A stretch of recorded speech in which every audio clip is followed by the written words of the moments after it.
What's up, everybody? Welcome into another edition of Mile High Hockey. Mike Evans, Will Peterson with you as always.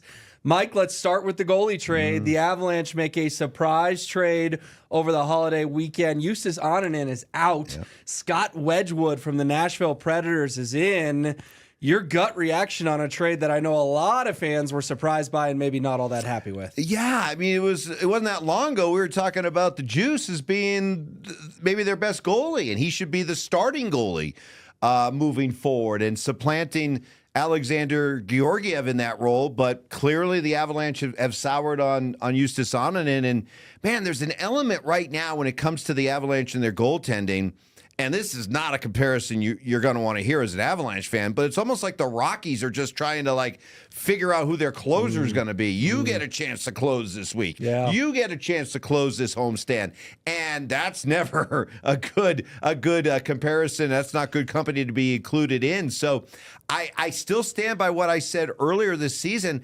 I'm not sure that the Avalanche playoff goaltender or even their backup playoff goaltender is on the roster right now. Yeah, it's interesting because with Wedgwood, he's a journeyman, right? Yeah. He's in his young 30s, which obviously for a hockey goalie is a lot of wear on the tires. And the thing I will say though is there was this narrative that Ananen was this up and coming prospect.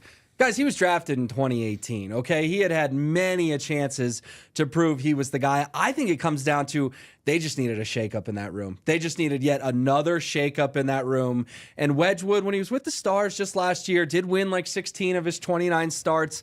I think they were looking for some stability there. I also think they were pretty mad at Ananen for what happened in Tampa Bay. And I know that's people are going to say, wait, you're mad at him, so you traded him? That may have just been the final straw. What happened against the Lightning? We never saw him in an Avs uniform again. Well, you've seen what now? I think is it 7 or 8 different goalies have suited up for the Avalanche this year. It's an astounding number. Okay, the Cabo Cockinons of the world. Exactly. Yes. And so what you're telling me with your actions, Avalanche, is that you just don't like your goaltending situation, and you're searching right now. I mean, and it's not ideal. I know this team has proven they can win a Stanley Cup without great goaltending, but you're really testing it this year with all the moves you're making. And until they really solidify things, all you're really doing right now is rearranging goaltending deck chairs on the Titanic right now. Well, and I think to be fair to Darcy Kemper and Pavel Francouz, they were fine. Yeah. This goaltending has been bad, right? And I think that's the difference between the Cup run a couple of years ago. Mike, let's get to the injuries because I'm having trouble keeping up with these. Yeah. Honestly, since you and I have last talked, Miles Wood is now month to month. Josh Manson's week to week. Jonathan Drouin's still week to week. Ross Colton's on the road trip. I guess that's a positive sign, but every time it's one step forward, it's 3 steps back. Let's be honest. If you're playing a playoff series tomorrow, Wood, Manson, and Drouin, they're all getting jerseys and playing 15, 20 minutes a night. Okay, and I hear that, and I'm not saying that the injuries don't exist, but I do want to be careful that we don't get into that trap of saying, oh, woe is us as Avalanche fans, right? Because you still have along your top 6. I mean, you still have everybody, right? You got MacKinnon, you got Rantenen, you got Lehkonen, you got Mittelstadt, you got Nichushkin, you got your 3 top defensemen. I guess Gerard, Manson, you can quibble a little bit, but you still basically have your 3 top defensemen. You have your starting goalie. So yeah, there's you wish that you had some other people here, but you still got your core. And you can ask right now as an Avalanche fan, I think you can ask a little bit more of your core. Like I look right now at Nathan MacKinnon. 1 goal in his last 13 games. 3 points in his last 8 games. Casey Mittelstadt, 1 goal in the month of November. 5 points in the month of November. So, I think we could be careful not to get so distracted by who's not here and not maybe pay a little bit more attention and put a little bit more on the guys who are. Well, those are some interesting numbers you brought up there from MacKinnon because, first of all, I'm not trying to make excuses for the guy, but it feels like he hits the iron twice a night right now. So I don't think it's for lack of effort, but you do wonder, does this come into the pressing conversation, Sure. right? Like, is Mac pressing because he's looking up at the standings and they're 25 games in and they're teetering toward 500 and not even in a wild card spot? They're 10 points behind Winnipeg and Minnesota right now. And making up a 10-point difference is huge. And I keep saying that I believe that there's a 7-8 game winning streak in this team's future.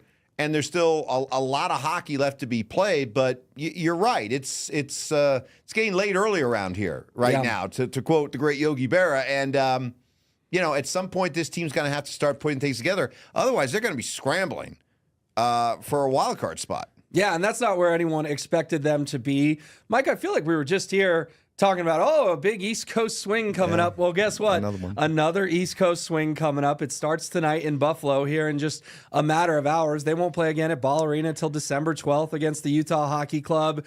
Hey, the last East Coast swing actually went pretty well, other than Tampa Bay, but it does feel like there's 10 points on the line these next 5 road games. Got to get 7 or 8 of them. Yeah, they only have 4 home games in the month of December, and one of them's New Year's Eve. Wow. So that's it. So then it gets heavy in January, right up to the break there for the 4-nation tournament. But there's kind of an element of and it's not the first time I've said the Avalanche are kind of in survival mode, tread water mode. But maybe that's kind of what we're looking at here until really the start of the new year. And then maybe take a breath, look around, and hopefully your team is whole and you're in a position to really start making a serious run at it. Yeah, let's hope so, because let's be honest, with this team right now, it does feel like they're just sort of waiting for the reinforcements to arrive, if you will.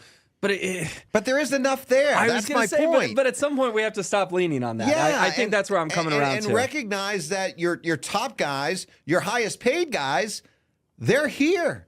They're playing.